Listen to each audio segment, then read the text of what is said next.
pun kula terangno niki kaitan makna hakikat. Niki kitab hikam, niki kitab hikam juz sekali. Kalau dalam adat pesantren biasanya itu kalau anak-anak yang sudah bisa baca Fathul Qorib, Fathul Mu'in itu boleh ngaji ihya, artinya sudah dibolehkan ngaji ihya. Yang dianggap kastanya sudah tinggi. Tapi masih dilarang ngaji hikam karena dianggap lebih tinggi lagi. Jadi rawan wahdatul wujud, rawan apa? Wahdatul wujud. Pemenang yang sumpek-sumpek malah jadi ini betul sendiri, sing campur nanti duit barang. Tapi saya atas nama ilmu tetap memberanikan kadang-kadang kalau mau hikam memiliki. Supaya ilmu itu tidak terputus meskipun ini termasuk ilmu hakikat. Ya supaya tidak terputus saja. Kalau terangkan. Pemaknaan orang hakikat itu beda dengan pemaknaan orang syariat dalam banyak hal. Terutama orang syariat itu biasanya dangkal sekali dalam memaknai hakikat. Misalnya ngeten ini contoh yang kalau contohnya yang mudah-mudah dulu. Kullu syai'in halikun illa wajhah. Kita kalau maknani itu yang standar ya kullu syai'in disekabiane perkara iku halikun mesti rusak. Illa wajhahu kecuali zate Allah.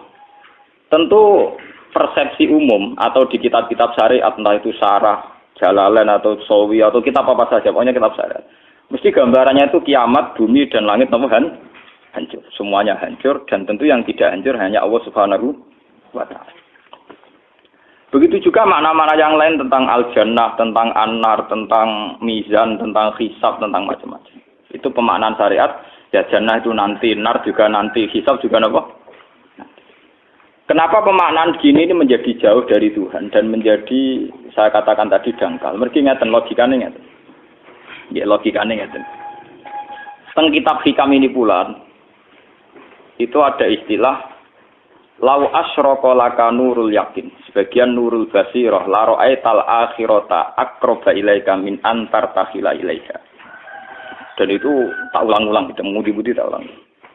Andaikan cara iman sampean itu punya nurul basirah, punya mata hati. Jadi itu iman diwujudillah. Iman bahwa yang wujud itu Allah, yang wujud hakiki itu apa? Allah. La ra'aital akhirata aqraba ilaika. Kamu akan melihat akhirat itu dekat sekali. Tidak usah kamu menuju akhirat.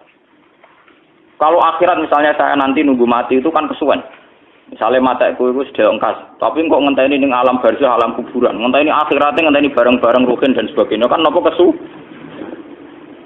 Dan saya kalau ingin mendapat nikmat surga itu nanti juga kesuwen. Kalau saya takut neraka nanti juga nopo. Ilmu yang dipakai orang hakikat itu begini misalnya. Surga itu kan bukti ridho Allah. Yes, surga itu bukti ridha Allah. Sehingga penuh kenyamanan. Karena penuh ridhanya Allah, mesti penuh apa? Kenyamanan. Neraka itu simbol atau bukti suhtullah. Tentu segalanya tidak nyaman. Karena ada suhtullah. Kalau masalah surga itu ridha Allah dan neraka itu suhtullah. Loh sekarang tuh masalahnya kan di Allahnya, bukan di surga dan neraka. Sekarang Allah wis wujud napa dereng? Pun wujud.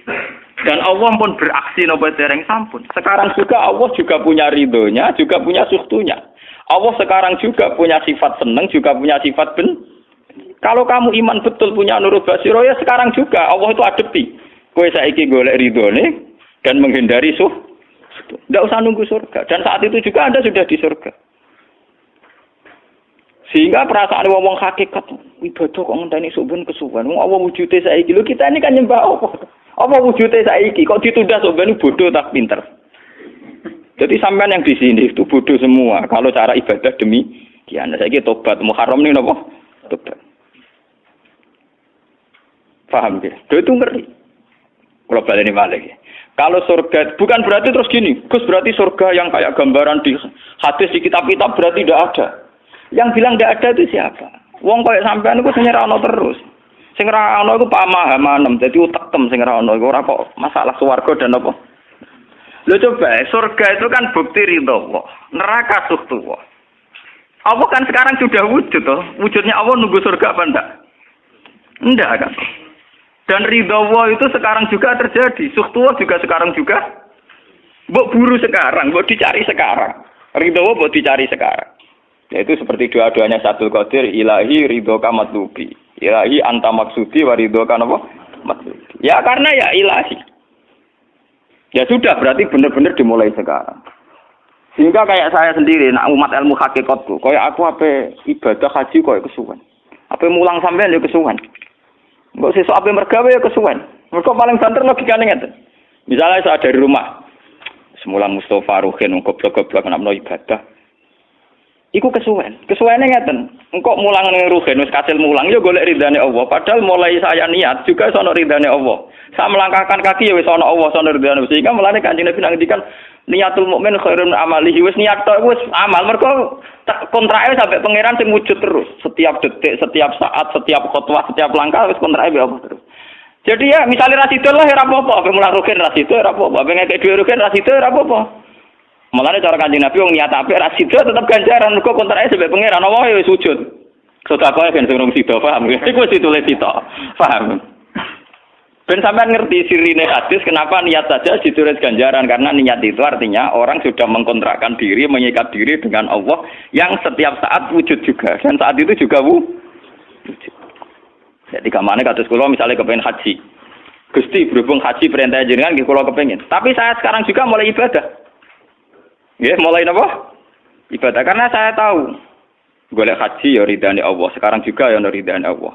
Lah ridane Allah dalam konteks sekarang mungkin saya ngajar. Mungkin nak kaya Ruhin nyabari melarat dan mungkin terus begitu itu ada terus.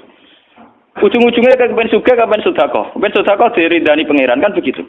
Lah zaman ki melarat, ya ono carane diridani pangeran, sabar ngempet. Mau ono juga, jadi rasa kesusu, paham kan? Jadi itu memang begitu, orang hakikat tuh enggak pernah kesusu. Itu jenenge wal asri demi waktu. Jadi semua waktu itu padat dengan amal. Mergo zaman kiri untuk ridane Allah lewat jalur sabar. Zaman sugih untuk ridane Allah lewat jalur sedekah ikhlas.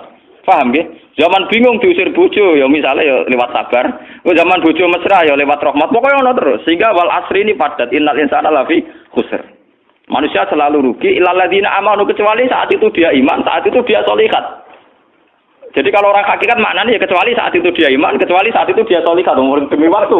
Demi waktu ngenteni sampean kan terlambat paham nggih. Iku nak oleh maknane wong napa? Hakikat. Dan itu rumangsaku luwih cerdas. Karena dari awal ilmu hakikat dianggap kastanya di atas napa? Syariat. Jadi sampean malah enak, jeng ngaji mek kula enak, dadi mulai koma wis ibadah. Delik-delik kok bojo ben iso ngaji wis mulai ibadah. Ndak apa-apa, menghindari kebatilan demi barang hak itu ya ibadah. Itu sudah bagian dari. Menarik sampean terima sampean. Sak kula mawon niku wis biasa. Jadi Gus kok amen lunga-lunga. Lah terus piye? Hukume iku piye? Ya hukum. Lha kalau ada cerita. Kiai Arwani top-tope kiai. Kiai Quran top-tope rak Kiai Arwani. Ini bapak menangi Arwani melarat. Itu kalau beliau ngajar di rumah. Jadi sempat beliau itu ngajar di rumah. Itu kalau bunyainya itu agak kereng. Bawa urusan belanja bawa apa agak kereng. Cuma pindah nih masjid tadi. Jadi ya basaria sekali lebih aman. Nih masjid lebih apa? Jadi kabeh kiai tahu sok enggak ngaji ning omah ben barokah. Tapi ketika suasana tidak kondusif, pindah. Momennya ditambah mertua barang dunia. Bojo tahu wis problem, momennya tambah mertua tambah IP.